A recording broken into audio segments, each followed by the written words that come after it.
বাংলাদেশের ব্যাংকিংয়ের একটা মূল সমস্যা আছে, সেই সমস্যাটা হচ্ছে কোলাটারালাইজ লেন্ডিং। যে কোলাটারাল না হলে পাওয়া যাবে না, ঋণ পাওয়া যাবে না। কিন্তু কোলাটারাল লেন্ডিংয়ের পরিণতিটা কি? এখন ওই যে বেক্সিমকো যখন বেতন দিতে পারছে না, তখন আমরা তাদের ব্যালেন্স শিট দেখছি, কিছুই নাই। তারপরে এস আলমের, তো আপনারা তো সবাই কোলাটারালাইজ লেন্ডিং করছেন, আপনারা কর্পোরেট ব্যালেন্স শিটের উপর ফুল ফেইথ অ্যান্ড ক্রেডিট নিয়ে আপনারা লেন্ডিং করছেন, সেই লেন্ডিংয়ের ফলাফল কি?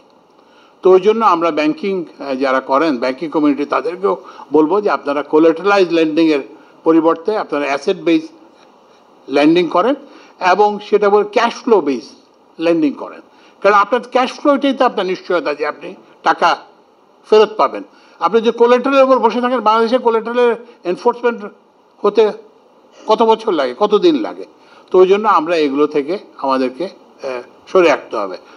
আমরা যদি প্রকৃত চাই, অগ্রগতি চাই, তাহলে এইসব কোলাটারালাইজ লেন্ডিং মানে বন্ধকি ঋণের পরিবর্তে আমরা কি বলে যে এই অ্যাসেট বেস মানে সম্পদ ভিত্তিক, কারণ আপনি তো ওখানে সোলার প্যানেল আছে, নানান সব জিনিস আছে যেগুলোতে আপনার ভ্যালু আছে, ওগুলো আপনি ভালো করে মনিটরিং করেন। তারপর হচ্ছে যে ক্যাশ ফ্লো, ওরা যে কন্ট্রাক্ট থাকবে, যে বিপিডিবি কিংবা যে যারও কাছে কন্ট্রাক্ট থাকবে, সেগুলোকে আপনি ইভ্যালুয়েট করে তারপরে আপনি লেন্ডিং ডিসিশন নেন। Your loans will be much more secure, এবং আপনারা দেখবেন যে এইভাবে।